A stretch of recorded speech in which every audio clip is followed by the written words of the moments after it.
Murata, former Denver paramedic, current EMS coordinator for Health One, and founding member of the Emergency Medical Minute. I am proud to introduce our new podcast, On the Streets. This will be an informative podcast for all listeners, but this is specifically designed for our EMS partners. Each month, we will consult medical experts on topics pertinent to pre-hospital care, identifying a posterior circulation stroke in the field, knowing when to do a 12-lead, and what to look for, how to use capnography for a variety of data points, and how to give an effective handoff report. As we all know, knowledge and timing can make a world of difference when treating acutely ill patients. Like all of our content, we aim to equip you with the resources to forge your medical knowledge while keeping it relevant and time effective. Tune in to On the Streets for real, raw, and relevant EMS education.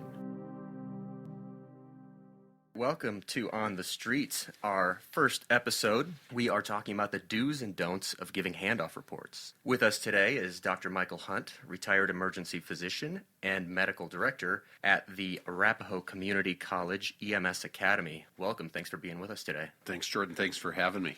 So one of the reasons we wanted to bring this up is you're well known for holding people accountable for good handoff reports. You've been educating paramedics for many decades, and I think you have a reputation for having really high standards. I know when I was a brand new paramedic, I would always cringe when I knew I had to give a handoff report to you because you just make everybody nervous because we don't always know what you want to know, and most of the way that we learn as paramedics is from other paramedics. So when I have 20 to 50 different paramedics, as I'm a brand new medic, telling me how I should give handoff reports, and no physicians telling us really what they want to hear, I think there's always a little bit lost in translation. So I think this is a great opportunity to hear from the experts how we can do a better job in the field, telling you what you need to know to take better care of our patients. Thanks for the opportunity. I'm a little bit chagrined that that's my legacy, that I instilled fear in everyone who walked in the door. Though I do admit that it was my goal to ensure that the handoffs were done properly because I think it makes a huge difference in terms of patient care. In terms of the retired physician, it's only been 2 weeks, so hopefully I haven't forgotten too much of what I've been doing, but I appreciate the opportunity to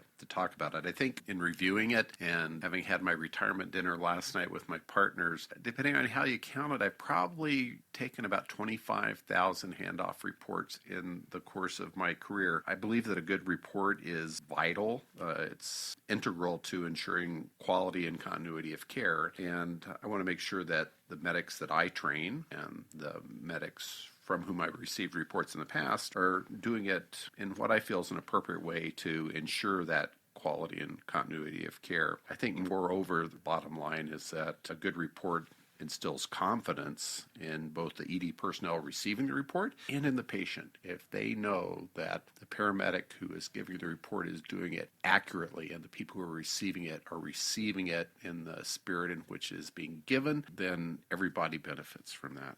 Yeah, I agree. I think that level of professionalism, expertise, and knowledge using proper medical terminology, keeping it concise and brief are huge, and that's something that I was taught early on and tried to instill in some of my students, but it can get lost, and it's easy when you're especially taking care of a very complex patient to kind of go off the rails and go down a rabbit hole and have your report that should be 30 to 45 seconds end up being 3 minutes of kind of unnecessary information. So if you were to boil it down to the key points giving reports, what are the big do's? Well, don't steal my thunder just yet, because a lot of those things that you say definitely are important to the good report. I think number one, I would encourage paramedics to have a standard format for your report. And that doesn't matter if it's the SBAR, some people say SBAT, or the ATMIST, or the PACE, or the 3 Ps, or IPASS. Really isn't important as long as it's something you're comfortable with, it's something that you practice, it's something that you use regularly, and that you rehearse it. When we train our paramedics, what we try to get them to understand is this isn't something you're going to come out of the chute and give a great report. It's something you really have to practice like anything. And if you're comfortable with a particular format, then please use that and stick to it as you give all your reports. It will facilitate the transfer of information and it'll make you look more professional. So on that note, I know that our trauma team here at Swedish really likes the ATMIS, and I wonder if that's something that stands out for all ER physicians or if that's just kind of one that they picked and they're most familiar with. And For those who aren't familiar with what that is, that's age, time of injury. And the mechanism or the medical condition. I can be injuries or illness. So it's really applicable to either medical or trauma. And then S is signs and symptoms, and T is treatment, as most people flesh out the acronym. It's the one I like because I'm comfortable with it. I think it incorporates most of the information you need to transmit, but it doesn't matter. As long as it's something you are comfortable with and you're the one giving the report, then please utilize that. And I had one of my field trainers when I was new. He really was an advocate of telling a story. He said you need to be a good storyteller to sell what you found to them, and he wanted to really spin it up and paint this picture. And do you think that's something effective and necessary, or do you think just speaking to the care that you provided, what you found, and the level of professionalism you have is better than that? Certainly, I don't mind a story to accompany the patient. You want to know the information, but I wouldn't get lost in the form of the story and lose the substance. The important thing is, again, as you mentioned, you want to be succinct, and that's what I expect from a paramedic report. I believe that almost every report can be given in 30 seconds if someone is knowledgeable about the patient and they're organized. It may take 60 seconds for a more complex report, but no more than that. So I think if you look at something like the stoplight approach, and that's really not up to the paramedic, that's up to the receiving institution to adopt something like that. But a stoplight approach usually breaks down the components in 20, 60, and 30-second blocks. The first 20 seconds is attention is garnered throughout the room so that everybody's paying attention to the paramedic and they're listening to what the paramedic has to say. There's no chatter, there's no excess conversations, there's no questioning at that point. The 20 seconds is you get the patient into the bed space and you have everybody's attention so that you can begin to report. And then that next 30 to 60 seconds is the report, and you give the paramedic or the flight crew the opportunity to tell their story. It may be in a narrative, but as long as it incorporates all those components that are necessary to transmit the information, ATMIST or 5Ps or IPAS or SBAR, whatever, then you convey that. And then you have the last 30 seconds for the receiving professionals, usually the emergency physician or the trauma physician, to ask the questions. But one thing I find that when you're receiving the patient, you're giving all this information and you may not have anything in advance warning, is that a physician will be trying to create that mental picture and incorporate all that information. So there may be an occasion where you'll miss the vital sign or you miss the blood sugar, and the physician will ask, can you repeat that? Don't take it personally. It's just a matter of trying to process all that information simultaneously and trying to put the puzzle pieces together to plan your action and care of the patient. So I think if we boil that down, organization and repetition, knowing exactly how you're going to say it and what you're going to say every time so you never wander off the path. Yeah, and repetition in the sense that you're repeating your pattern of report.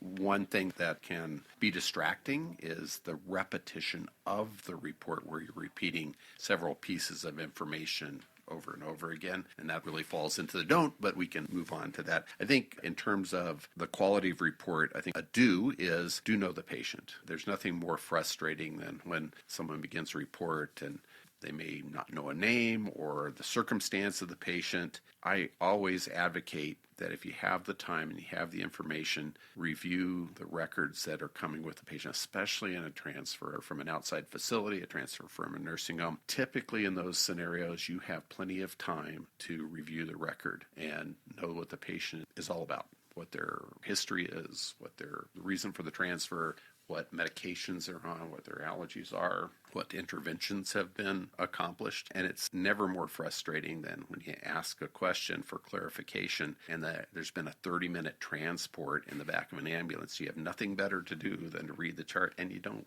I could not agree more, and that's something I harp on my staff here at the hospital about, is making sure that we're giving that attention, because at this point, during handoff, EMS should be the expert in this patient. They know everything, and the hospital knows nothing, and so they better know it. And when they don't know it and they haven't put that time in and haven't invested in their patient, not only is it disrespectful to the patient, but it's disrespectful to the hospital staff, and it just shows a lack of professionalism. So I can't agree more that just knowing your patient, knowing what's going on with them today, what you've done, and why you're bringing them to the hospital, and being able to answer those questions and give a nice, concise report, I think that's huge. Couldn't agree more. And in conjunction with that, another do is, I would say, anticipate the questions that are pertinent to the patient's presentation. If the patient is coming in for high hypoglycemia, and know what the patient's blood sugar was and know what the recheck was. If the patient's coming in from a motor vehicle accident, I mean, there's a great standard presentation you give. When I see a patient from a motor vehicle accident, I want to know location in the vehicle. I want to know if they were restrained. I want to know if there were airbags deployed. I want to know if there was loss of consciousness. I want to know if the patient was ambulatory at the scene. So in addition to a mechanism of 45 miles per hour, head-on collision into an immovable object, those are pieces of information I think everybody should anticipate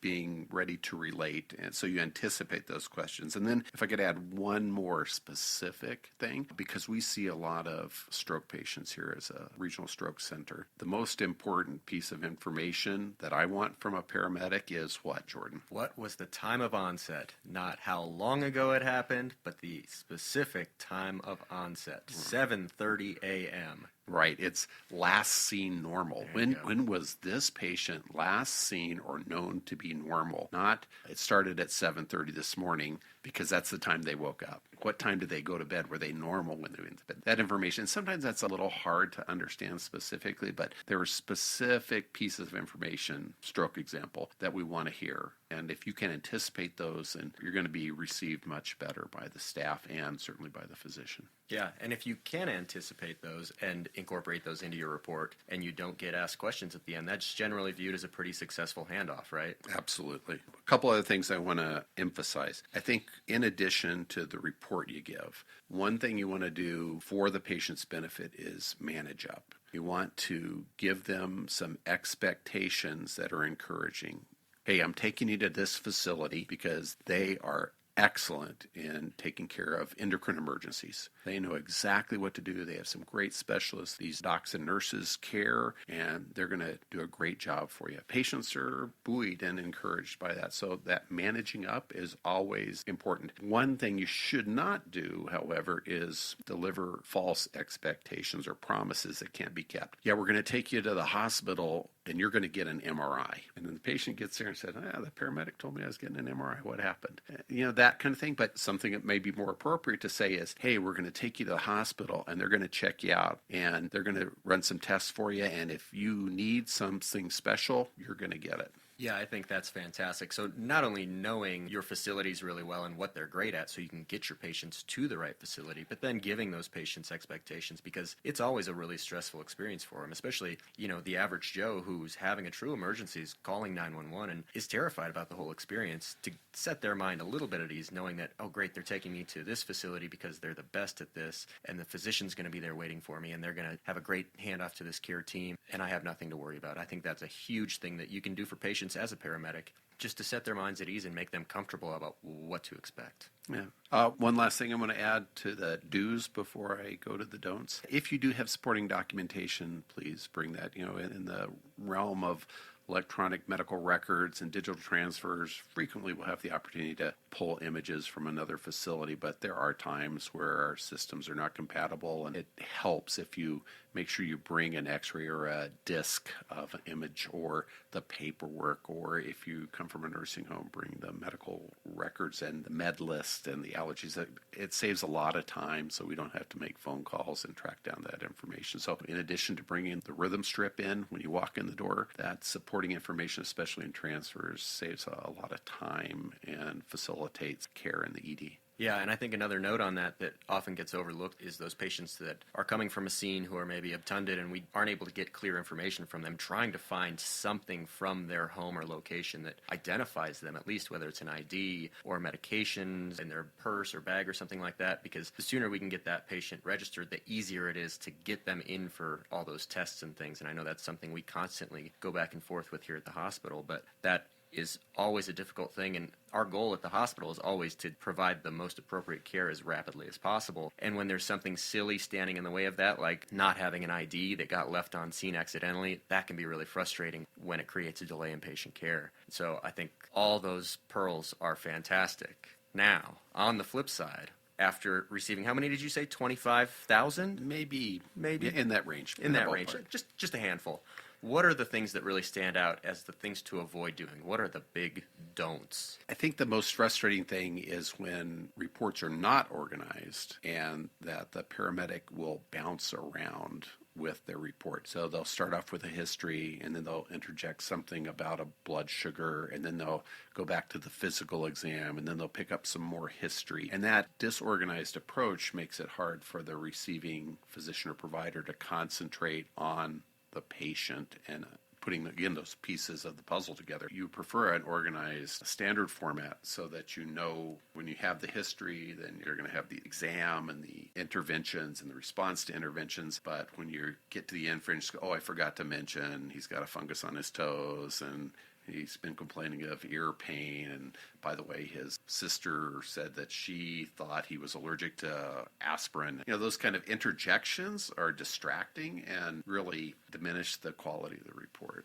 Yeah, I think, are we just going to see a mirror image of the do's and what is the absolute worst? Because I think that really is probably quite true of this, is when you're doing it right, that's where you're at. And when you're doing the worst, that's what we're trying to avoid, right? Is all those things that just you're jumping around, you're distracted, you're halfway through your report, and then you decide it's time to move the patient over now. And so you have to pause your report, and you get distracted by a nurse, and now you have to start over, or someone leaves the room or comes back in. I think from the EMS side, too, having the team ready is huge, and making sure that everyone is on the same page and ready to start. And I think most EMS providers, when they walk in a room, say, is everyone here who needs to be here, or are we ready, or are we waiting for anybody else? And making sure that there's clear expectations on both sides so that when they're ready to go, the receiving team is ready to go too, so that it can be really a give and take and everybody's listening attentively. Yeah, and really that's on the receiving staff, just like the stoplight protocol. That's on them to make sure that they're participating appropriately. No, this won't be a flip of the do's. So here's a don't that I find very frustrating is the use of crutches in the presentation. And by crutches, I mean phrases that allow someone whose stream of consciousness or flow of report is erratic and they're trying to put together pieces while they're thinking. And examples of that might be, as far as that goes. And they use these little catchphrases, or like I said, which is very frustrating because the repetition is unnecessary. And like I said, is really just a crutch to move from point to point. And you already said it. And I don't think you need to repeat it. Sometimes if the physician misses it, they need to ask you. But those kind of crutches are annoying and I think distracting. So if in the practice of your presentation reports, you note any of those and can eliminate them, it'll be a much more effective report. The other thing that I think is frustrating is when the paramedics or the EMTs are unfamiliar with medical terminology and fumble through it. It's great if you understand it, and it's more professional if you say cholecystectomy instead of gallbladder surgery. But if you fumble through that, the patient picks it up, the nursing staff picks it up, and there's less confidence in the paramedic and the report when you don't know the words. Especially true about medications. And I tell every class, if you cannot pronounce metoprolol by the end of your training, I've done a bad job. Because every time I hear metoprolol, I cringe inside. And it's an education thing that is correctable. And if you see 100 patients a year who are on metoprolol, you should know how to pronounce the word. And I think that goes back to listening to your patients, because they generally know those things. They know the medications they take. They talk to their physicians about it. And when they say, oh, yeah, I take metoprolol, and I walk in as a paramedic and say, oh, they're taking metoprolol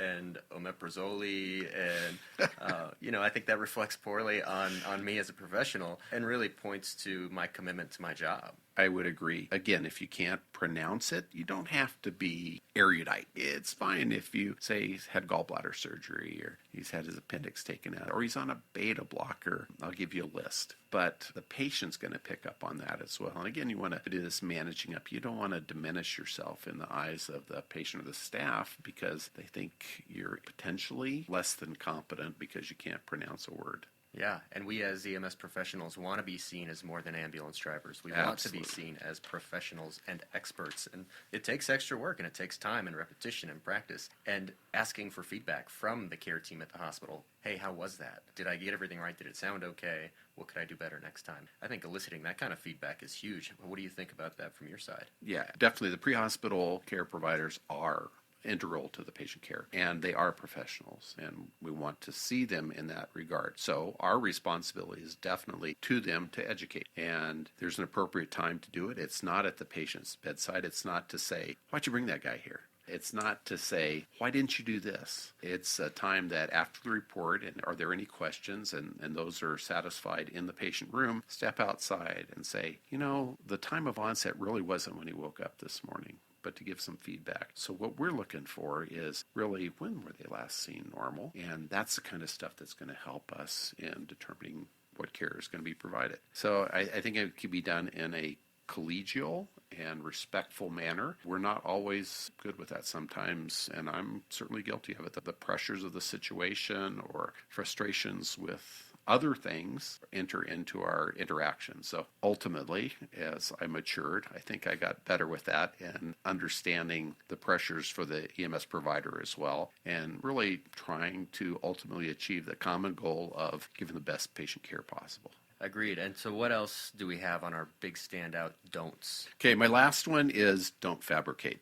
Sometimes I think EMS providers feel the pressure to provide an answer, and sometimes you don't have the answer. Sometimes you didn't have a chance to look at the chart. Sometimes you don't know the question's going to be answered. So the appropriate response is, I don't know, and that's okay. If you don't know, I'd much rather hear, I don't know, than for you to tell me, yeah, I'm pretty sure the nursing home gave Tylenol before we got here. If you don't know, you don't know. That's okay. I would like you to know, but I'd much rather you tell me you didn't than to give me information that may not be true. Yeah, never falsify meds, never falsify vital signs. If you don't know or you didn't do it, that is far better than lying or fabricating. Yeah, it just sends us, again, down a path that we don't need to go and ultimately doesn't serve the patient. Dr. Hunt, thank you so much for all these pearls today. Now, when we think about, some of our patients are more unique. We talked about stroke patients and trauma patients, motor vehicle accidents. Are there any other specific patient types or injury patterns that you're looking for specific information on that we can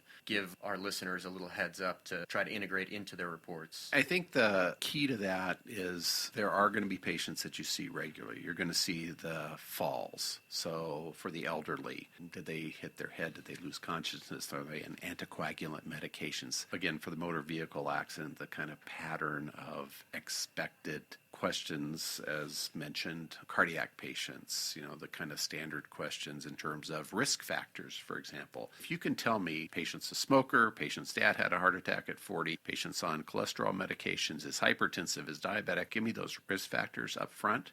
Excellent. And those are the patients that you want to be able to do that for, the patients who really have a more critical need for urgent intervention. And cutting to the chase for those kind of patients, if you recognize this is your patient population and these are the patients I transfer, and I'm going to see this 10 times in a month, then those are the patients you need to practice presenting. And I think the biggest pearl of all is just practice your reports. If you have time before you get to the hospital, go through it in your head. Say it to your partner if you have to. If you're new and you want to lean forward into the front and say, hey, can you listen to this quick before we get to the hospital? I want to make sure I've got my thoughts straight. Write it down and have a script for yourself, especially when you're new. I always had things written down, and I hated having to read from it when I was new, but it helped me develop that organization. How do you feel about that when you see someone reading off a piece of tape on their leg or a notebook? Yeah, no problem. It really is the transmission of information that's most important. And everybody has a learning curve and a process we all go through to where we become more facile with our reports. I will say, and not to the exclusion of any particular Denver metro area group, but I always appreciated the Denver General Denver Health folks' presentations because they were always succinct and accurate and provided me the information. I just relish the opportunity to hear their reports, not necessarily to the exclusion again of any other agency, but I would specifically send my students in to listen to one of those reports because I wanted them to hear that and I wanted them to hear a good quality report. And sometimes I would send them into other agencies that I anticipated may not be quite as high quality, and then I'd say, what'd you think about the report, and what did you get the information you want, and what would you have done differently? It's like anything else. You watch baseball or basketball or football to get a better appreciation for the sport, so if you play it, you're a little bit better when you are on the field. Yeah, and hopefully all our listeners get that. That's why they're listening, because they want to learn, they want to get better, and I would encourage all of you to elicit feedback from the care team and make sure that you strive to be as excellent as you can be and project that as a professional when you are handing off your care. Great. Thank you so much for being our first guest, and thanks for joining us today on the Streets. Thank you, Jordan. Take care.